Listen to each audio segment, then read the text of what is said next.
Cofio'r stori yna am Iesu yn troi dŵr yn win? Nadw. Wel, sa'i hoffi gwin, ond fi yn hoffi sydd afal. A fi'n mynd i troi'r sydd afal yma yn binc. Be?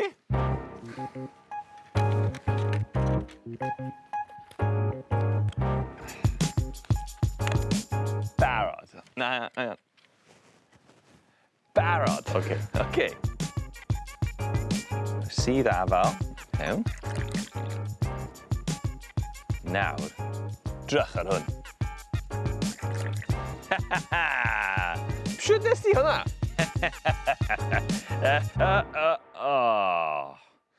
Mae fe wastad yn neud hwn. Peri, mae fe wedi digwydd to. Helo. Peri, mae Aled newydd cymysgu dau hylif, nath ei droi yn binc. A wedyn allan yn nunlle, nath ei droi yn ddi. Fela, heb iddo neud yn byd. Be sy'n digwydd? Maen nhw'n galw'r adwaith yma yn Adwaith Cloc, gan ei fod yn ddim yn digwydd yn syth, a weithiau mae yna fwy na un adwaith yn digwydd. Yn y beaker yma, mae sodium bisulfide, starch, potassium iodide a dangosydd pH. Yn hwn, mae hydrogen peroxide ac acid acetig.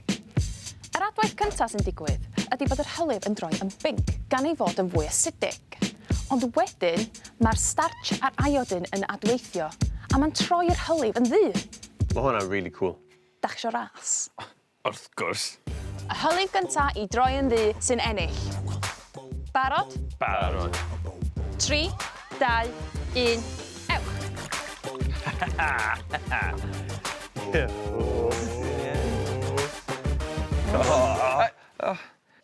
Nawr, mae rhywbeth yn bod ar un ni. Ie, pan maen nhw'n cymryd mor hir? Wel, nes i'n nghofio deitha chi'n gynt. Mae o'n bosib i arafu'r adwaith wrth oeri'r cynwysion. Be? Ia. Check yw e.